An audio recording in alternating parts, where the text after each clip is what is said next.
Importante sobre a relação de Flávio Bolsonaro com Daniel Vorcaro. O pré-candidato do PL visitou o dono do Master em São Paulo na véspera de ser anunciado como pré-candidato ao Palácio do Planalto. O repórter Gustavo Zucchi está aqui comigo ao vivo para explicar mais sobre esse novo problema na pré-campanha. Zucchi, muito boa tarde. O que é que a coluna descobriu? Que na verdade vocês estão descobrindo essa semana toda, né? Tá todo dia da semana agora, tem uma novidade de Flávio Bolsonaro e a coluna Igor Gadelha trazendo. Conta aí o que foi descoberto hoje. Bem, primeiro, boa tarde, Rafael. Boa tarde a todo mundo que está acompanhando o Agora Metrópolis.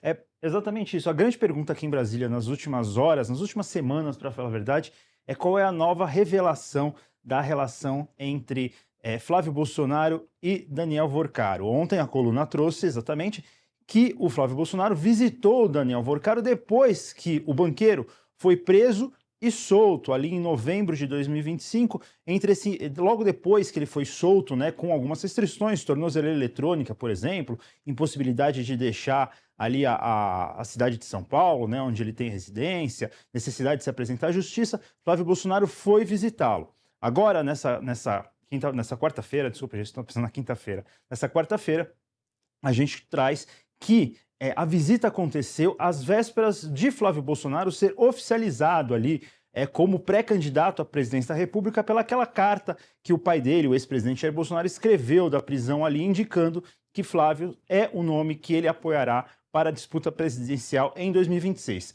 A coluna identificou que foram pelo menos 3 viagens de Flávio Bolsonaro para São Paulo entre o momento em que Vorcaro foi solto e a pré-candidatura dele à presidência da República. A primeira delas foi no dia 29 de novembro de 2025, né? Só para frisar, Flávio Bolsonaro foi indicado pré-candidato por seu pai no dia 5 de dezembro. Ele viajou a primeira vez no dia 29 de novembro ali, ele fez um bate-volta em São Paulo com valores pagos pelo Senado. Houve ainda outras 2 viagens que o Flávio Bolsonaro fez ali para São Paulo ali, e numa dessas viagens ele conversou com Daniel Vorcaro. A justificativa dele é que ele foi até o encontro do banqueiro para encerrar as relações, né? Havia aquele pedido de financiamento ao filme Dark Horse, que contará a história de Jair Bolsonaro ali na campanha de 2018, quando teve a facada. Havia esse financiamento ao filme, essa ajuda financeira do Daniel Vorcaro para que o filme fosse realizado, e Flávio disse que foi então encerrar. Claro que muita gente não acredita, muita gente coloca em xeque essa versão de que foi para encerrar, né, que um senador da República sairia de Brasília, iria até São Paulo, ele é do Rio de Janeiro, simplesmente para falar que as relações comerciais vão ter que ser cortadas ali. Muita gente está em dúvida se isso vai acontecer, e a gente está atrás das novas revelações dessa relação ali que pode, muita gente acredita que pode encerrar a candidatura, a pré-candidatura de Flávio Bolsonaro à presidência da República. Rafa? Uma fonte de vocês, uma fonte da coluna Gadelha, inclusive, confirmou para vocês que o encontro aconteceu no dia 4 de dezembro. O Flávio Bolsonaro não trouxe mais informações a respeito disso. Vocês buscaram novamente o senador. Ele está tentando agora não falar mais sobre o assunto, é isso? Isso, a ideia é um pouco encerrar esse assunto. Assim, a maioria dos aliados do Flávio Bolsonaro acredita que o assunto só vai ser encerrado para valer quando todas as notas fiscais do Dark Horse, o filme Dark Horse, forem reveladas, forem expostas a público ali, mostrando que realmente o que o Daniel Vorcaro fez foi investir esperando uma contrapartida de bilheteria ali, uma contrapartida financeira por investimento em um filme que não é uma das áreas de atuação do banqueiro, né? Seria uma coisa nova, ele está investindo no cenário cinematográfico brasileiro. A maioria dos aliados do Flávio, eu conversei com bastante gente nas últimas 24 horas aí, desde que a gente revelou esse encontro do Flávio Bolsonaro com o Daniel Vorcaro, e eles falam assim, olha, quando for publicado essas notas fiscais, a gente espera que isso se encerre. Se não se encerrar, já tem muita gente falando também que vai ter que ver a viabilidade do Flávio nas pesquisas, o quanto que o caso Master vai impactar nas pesquisas de intenção de voto. Porque uma coisa é se o caso Master realmente for algo muito distante do eleitorado ali que o Flávio Bolsonaro espera atingir e o eleitorado necessário para que ele enfrente Lula tanto no primeiro quanto no segundo turno. Outra situação é se o caso Master impactar muito, se esse caso Master realmente fazer o Flávio Bolsonaro derreter. Aí independentemente de nota fiscal, justificativa, se houve realmente alguma irregularidade, se estava tudo regular, ninguém vai querer embarcar em uma campanha que, às vésperas da eleição, tem um envolvimento com o maior caso de corrupção nos últimos anos aí, que é o caso Master, não que exista alguma corrupção já identificada, mas tem um envolvimento, né, próximo entre Flávio Bolsonaro e Daniel Worcaro, ninguém vai querer embarcar. Ontem, no Congresso, muita gente de partido de centro, inclusive, Rafa, falando assim, olha, hoje, com essa revelação, a chance da gente embarcar em uma candidatura nessa situação é zero. Tanto por causa das atitudes do Flávio Bolsonaro antes, né, do caso Master, dessa relação com Daniel Worcaro ser revelada, quanto por causa de que se envolver com o Flávio agora pode dragar muito mais gente para proximidade com Daniel Worcaro, e nesse momento ninguém quer isso aqui em Brasília, Rafa. É isso que a gente tem discutido desde que foram revelados esses áudios. O pedido de dinheiro para financiamento de filme não é crime. Não há nenhum crime aí. Há uma investigação, caso venha a haver, é uma questão posterior. O que há nesse primeiro momento é a questão moral. E é isso que muitos inimigos de Flávio, e também até aliados, até presidenciáveis que antes se alinhavam ali ao bolsonarismo, têm usado essa questão da moral, de buscar o banqueiro. E é isso que, na verdade, os partidos do Centrão também têm usado, né? Não necessariamente que haja um crime de Flávio Bolsonaro, até porque, como disse, né, financiar um filme com dinheiro privado não é crime, tá aí o Ainda Estou Aqui para provar, mas, ao mesmo tempo, há essa questão de que estamos falando do banqueiro que virou o centro da criminalidade, por assim dizer, em Brasília desde o ano passado, né? E muita gente lembra, por exemplo, que quando surgiu o envolvimento do ex-ministro da Casa Civil, o senador, o presidente do Progressista, Ciro Nogueira, Flávio Bolsonaro rapidamente largou a mão dele, né?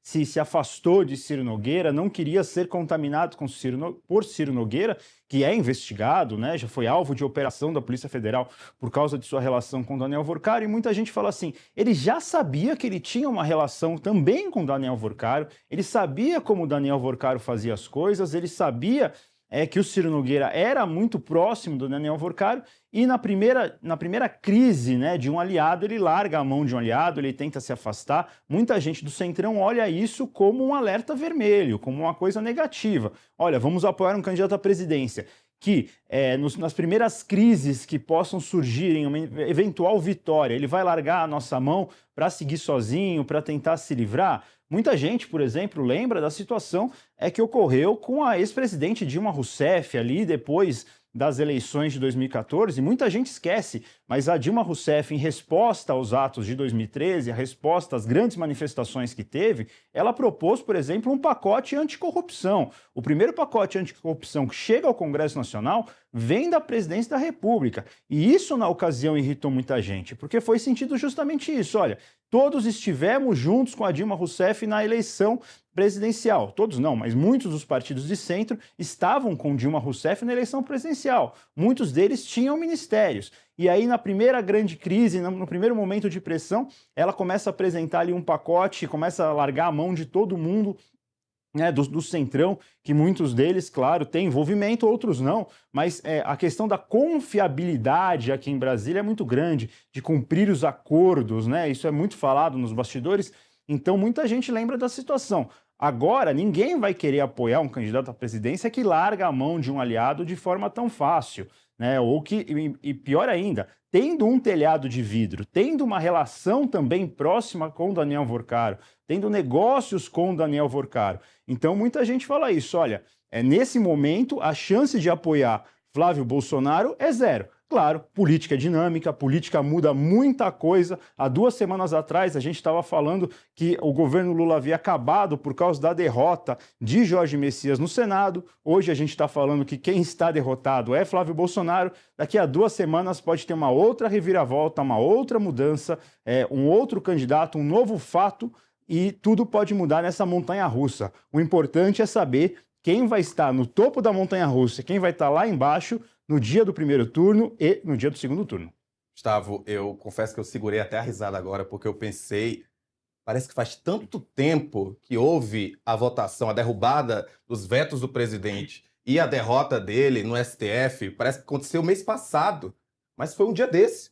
né? Em tese, acho que foi até mês passado. Foi mês passado, de fato. Mas parece que foi, vamos dizer, ano passado. Mas parece que faz um ano, parece que faz um ano e meio. Eu falei 2 semanas, mas como o dia 28 de abril. Exercício, dia 28 de abril, então. Foi o final do mês passado, a gente está hoje... É dia 20, foi exatamente um mês, né, que ocorreu isso, e muita gente, naquele dia, a gente está no corredor do Congresso, a gente estava ali na porta da CCJ, na porta do plenário, no momento em que Jorge Messias foi rejeitado, e a visão era essa: acabou o governo Lula, Flávio Bolsonaro agora é um foguete não dá ré, e agora simplesmente vamos manter ali esse crescimento, porque o governo Lula vai perder nas eleições de outubro. Um mês depois, a gente está vendo o que aconteceu com a campanha de Flávio Bolsonaro. A gente está vendo que Flávio Bolsonaro foi envolvido, primeira matéria do Intercept, que ele pega e fala: não, veja bem, não era bem isso, olha só, olha só. E cada dia a gente tem uma revelação nova. E cada dia uma revelação nova que vai desmentindo a justificativa anterior do presidenciável.